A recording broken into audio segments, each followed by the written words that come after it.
Good morning everyone, welcome back to my channel Jhuma De. আবার চলে আসলাম new আরেকটা ব্লগ নিয়ে। কেউ ব্লগটা স্কিপ করো না। তো দেখলেই তো সকাল থেকে আজ বৃষ্টি বৃষ্টি বৃষ্টি, তার মাঝে মেঘের ডাক জুড়ে জুড়ে। তো যাই হোক, তারপর চা খাওয়া দাওয়া ওগুলো আমাদের হয়ে গেছিলো, তো ওগুলো আজ সকাল তেমনভাবে ব্লগ করিনি।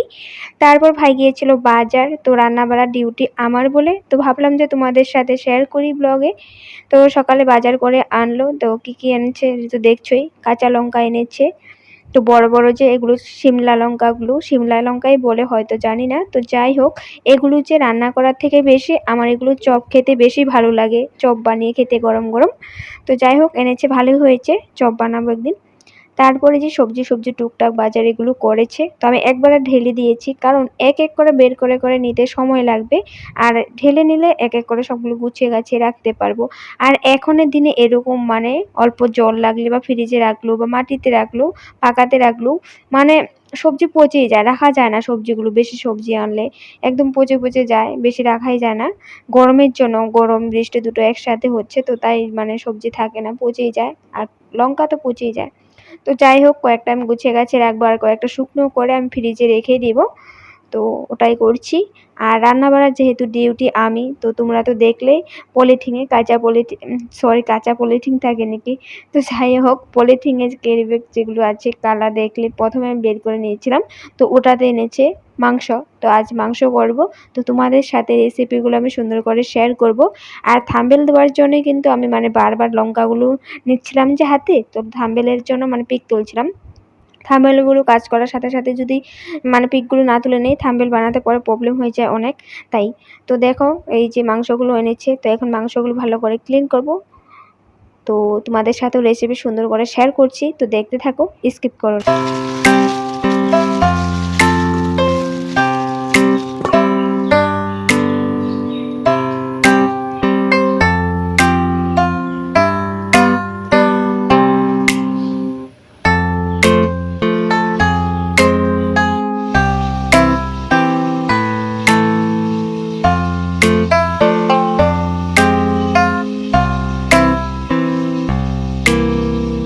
চিকেনটা আমি ভালো করে ক্লিন করে নিয়েছি।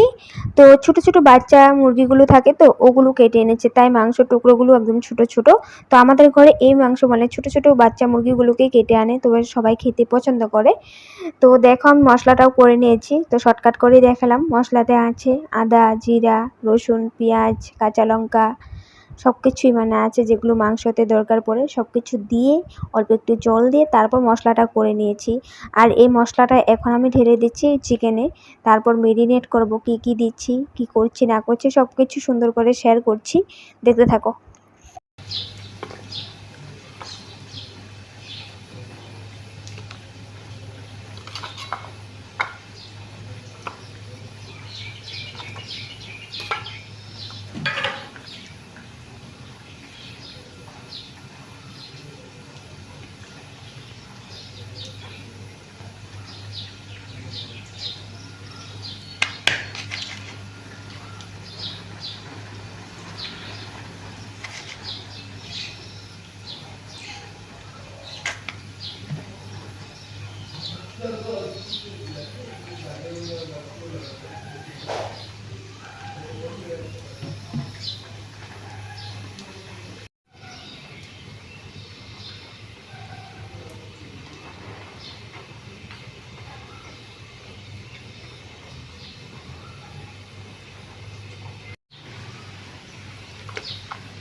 চিকেন কষা কমপ্লিট হয়ে গেছে।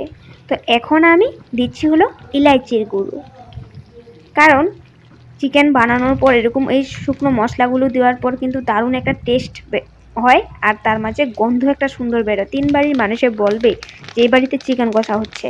তো যাই হোক, মিট মশলা দিচ্ছি এখন। তো এই মশলাগুলোতেই চিকেনের টেস্টটা লুকিয়ে থাকে কিন্তু। তারপর বানানো হয়ে গেছে।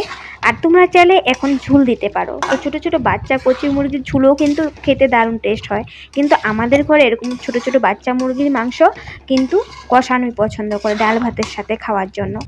আর যেহেতু মাংসর পিসগুলো ছোটো, বাচ্চা মুরগির পিস তো ছোটো ছোটোই হবে, তাই আমি আলুর টুকরোগুলো কিন্তু ছোটো ছোটো করে রেখেছি। কারণ মাংসের টুকরো ছোটো হবে, আলুর টুকরো বড় হবে, ওটা কিন্তু ভালো লাগে না। তাই ছোটো ছোটো করে রেখেছি, খেতে ভালো লাগবে, মশলা মশলা লাগবে। আর দেখো সব কিছু কিন্তু পারফেক্টলি হয়েছে। মশলা হোক তেল হোক বেশি একদম হয়নি, তো বেশিটাও খেতে পছন্দ করে না, বেশি মশলাপাতি তেল। তো যাই হোক, রান্নাবাড়াটা কমপ্লিট হলো, সব কিছুই কমপ্লিট হলো। তারপর খাওয়া দাওয়াটাও আমরা কমপ্লিট করে নিয়েছি। আর এই যে আমি ব্লগটা এডিট করছি, এটা কিন্তু আমি সন্ধ্যার সময় এডিট করছি। আর যেহেতু বৃষ্টি পড়েছে, তো বৃষ্টি পড়লে কিন্তু কাদের বেশি মজা হয়, ভালো হয় কৃষকদের। তো এই সিজনে কিন্তু মানুষে খেতি বাড়তি করে, আর এটার সিজনটা হলো বর্ষার সিজন, তাই মাটি চাষ করছে মানুষে। তাই আমি ভাবলাম ওটাও তোমাদের সাথে একটু শেয়ার করি, আমাদের তো না, অন্যদের।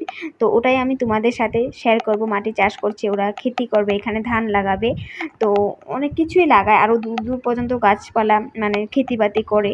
তো ওগুলো তো আর দেখানো হয় না, কারণ যেতে হবে। তো সবসময় আর যাই না, যখন একটু মানে শুকনো থাকে, বৃষ্টিপালা না থাকে, বা জল কাদা এগুলো না থাকে, তখন কিন্তু যাই আমরা ঘুরতে এই জায়গাগুলোতে। মাঝে মধ্যে দেখোই হয়তো। তো ঠান্ডার দিনে আবার যখন ঘুরতে যেতে পারবো এই জায়গাগুলোতে, ওটা হলো ঠান্ডার দিনে, তখন তো জল সব শুকিয়ে যায়, একদম কাদা এগুলো কিছু থাকে না, ধান কাটা হয়ে যায়, তখন ঘুরতে কিন্তু অনেক ভালো লাগে।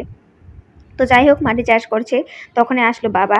তো বাবা এসে এনেছে জাম। তো আমাদের গাছের জাম তো শেষ, তো বাবা কিনে এনেছে জাম। তো জামগুলো তেমনটা ভালো না, আমাদের বাড়ির যে জামগুলো হয়েছিল, যা টেস্ট মানে আর বলার মতো না, এত মিষ্টি, যেমন মিষ্টি তেমন রস, তেমন লাল টুকটুকো। তো যাই হোক, বাবা জাম এনেছে, এনে বলছে যে মাখা কর। আমি বলছি মাখা করবো, দাঁড়াও। তো এসব বলে রেখে বাবা একটা ঝাড়ু নিয়ে লেগে গেছে। আর হলো আমি যখন জাম মাখা করছিলাম তো বাবা একটা বড় কাণ্ড করেছে। কি কাণ্ড করেছে জানো? আমাদের গাছে দুটো কাঁঠাল ছিল, কাঁঠাল দুটো পাড়ার জন্য আমাদের একটা লোহার চঙ্গ আছে, ওটা দিয়ে উঠে কাঁঠাল পেড়েছে। কাঁঠাল তো পেড়ে নিয়েছে, তো ঠালটা কেটতে গিয়ে একটা চঙ্গ নিয়ে ঠাস করে পড়েছে, কোমরে অনেক চোট পড়েছে, কোমরে হাতে। তারপর দৌড়ে গিয়ে জল দিয়ে, তখন আর ভিডিও করা হয়নি, দৌড়ে গিয়ে জল দিয়েছি, কোমরে ভিক্স ডলে দিয়েছি, কিন্তু চোট পড়েছে ভালো। তো আবার ভাই গিয়ে সন্ধ্যার সময় ট্যাবলেট এনেছে, তো খাওয়া দাওয়া করেছে, কিন্তু বলছে না সবাইকে যে অনেক চোট পড়েছে, ব্যথা পেয়েছে, তো ভালো করে ডাক্তার দেখাতে হবে। এখন আরেক বিপদ বাজিয়ে নিল। তারপর ওদিনও দেখলে না, ব্লগে দেখিয়েছিলাম আম গাছে উঠেছিল আম পাড়ার জন্য, তো আমি একদম বকে সকে নিয়ে এসেছিলাম, তো ওদিন তো আরও বিপদ বাজতো, তো ওই বিপদটা আজকে হলোই। তো যাই হোক, জামগুলো মাখা করছি সব কিছু দিয়ে। তো ব্লগটা আজ আমি এখানেই ফিনিশিং করছি। আশা করছি তোমাদের ভালো লেগেছে। লাইক শেয়ার করতে ভুলবে না। Bye bye.